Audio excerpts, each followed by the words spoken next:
Assalamualaikum warahmatullahi wabarakatuh. Kaifahalukum soli-solihannya Ustazah. Berjumpa lagi dengan Ustazah Komaria. Hari ini kita akan belajar di tema 2 Persatuan dalam Perbedaan, subtema 3 Bersatu Kita Teguh, pembelajaran ketiga muatan bahasa Indonesia. Materi ini juga berhubungan dengan materi di tema 3 subtema 3. Sebelum kita belajar, marilah kita berdoa terlebih dahulu. Sikap berdoa, kepala ditundukkan, tangan diangkat. Bismillahirrahmanirrahim. Rabbi zidni ilma, warzuqni fahma. Amin. Oke. Apa ya yang akan kita pelajari hari ini? Hari ini kita akan belajar tentang kata baku dan kata tidak baku. Apa itu kata baku? Kata baku adalah sebuah kata yang ditulis dan disusun sesuai dengan Pedoman Umum Ejaan Bahasa Indonesia atau PUBI. Sumber utama kata baku tertuang dalam Kamus Besar Bahasa Indonesia atau disingkat KBBI. Kata baku umumnya digunakan dalam kalimat resmi berupa tulisan maupun pengungkapan kata-kata. Ciri-ciri kata baku ada 8 ya. Yang pertama, kata baku itu tidak dipengaruhi oleh bahasa asing. Yang pertama tidak dipengaruhi oleh bahasa daerah. Yang kedua, tidak dipengaruhi bahasa asing. Yang ketiga, pada pemakaian imbuhan kata baku ini bersifat eksplisit atau jelas, terlihat jelas jika itu ada imbuhannya. Nomor 4, kata baku juga bukan bahasa percakapan. Nomor 5, penggunaannya sesuai dengan konteks kalimat.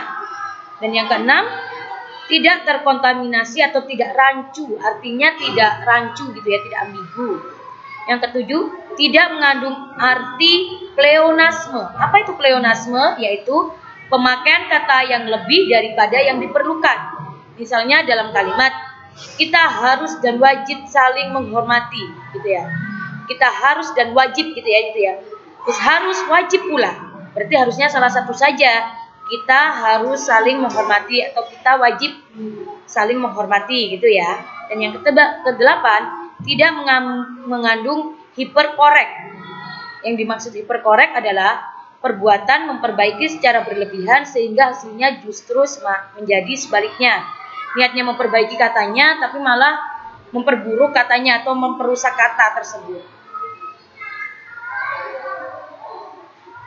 Oke, itu adalah kata baku. Sedangkan selain ada kata baku, ada juga kata tidak baku. Apa ya itu kata tidak baku?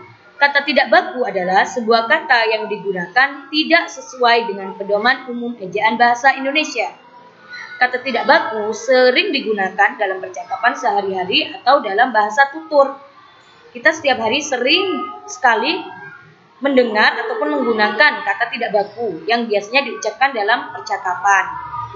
Ciri-ciri kata tidak baku ada 5. Yang pertama, biasanya digunakan dalam percakapan sehari-hari. Yang kedua, sudah dipengaruhi bahasa asing maupun bahasa daerah, biasanya gitu ya. Yang ketiga, sudah dipengaruhi perkembangan zaman. Seperti kata-kata apa ya? Banyak sekali ya kata-kata slang, itu adalah kata-kata tidak baku juga. Bentuknya mudah berubah-ubah gitu ya. Kalau anak-anak misalnya ya, ada kata yang itu maknanya tidak sesuai ya kan, yang viral nih titik-titik y gitu ya, itu kan viral banget. Itu adalah salah satu bentuk kata tidak baku yang berawalnya berasal dari menyebut nama hewan ya kan, hewan guguk. Nah itu adalah salah satu bentuk kata tidak baku dan biasanya itu memang seringkali diucapkan dalam percakapan sehari-hari. Namun jika katanya itu mengandung makna yang tidak baik, sebaiknya anak-anak tidak memakainya ya, atau tidak menggunakannya dalam percakapan. Dan ciri yang kelima yakni memiliki arti yang sama meskipun terkesan berbeda dengan bahasa baku. Jadi artinya itu terkadang sama walaupun sebenarnya berbeda karena memang itu bukan kata baku. Fungsi kata baku. Yang pertama sebagai pemersatu, yang kedua sebagai pemberi kekhasan, dan yang ketiga sebagai pembawa kewibawaan. Penggunaan kata baku biasanya digunakan untuk yang pertama untuk membuat surat dinas, surat edaran, surat resmi ya. surat pengumuman dari sekolah gitu nggih.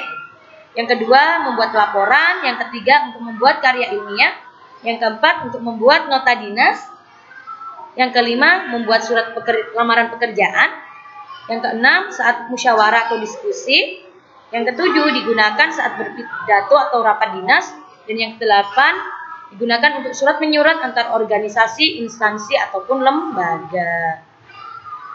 Nih, ada contoh bentuk kata baku dan kata tidak bakunya. Kayak ini ya, nasihat, nasehat. Ya, mana yang benar? Yang benar adalah nasihat. Tapi terkadang kita dalam mengucapkannya menggunakan huruf E, nasehat gitu ya. Padahal itu bentuk tidak bakunya. Terkesan sama, tapi berbeda ya. Oke, mungkin demikianlah yang dapat Ustazah sampaikan pada hari ini. Semoga anak-anakku sekalian dapat memahami apa itu kata baku dan apa itu kata tidak baku. Dan dapat menggunakan dalam percakapan sehari-hari sebisa mungkin menggunakan kata baku ya, karena itu adalah kata yang benar dan tepat. Sekian dari Ustazah akhiri. Wassalamualaikum warahmatullahi wabarakatuh.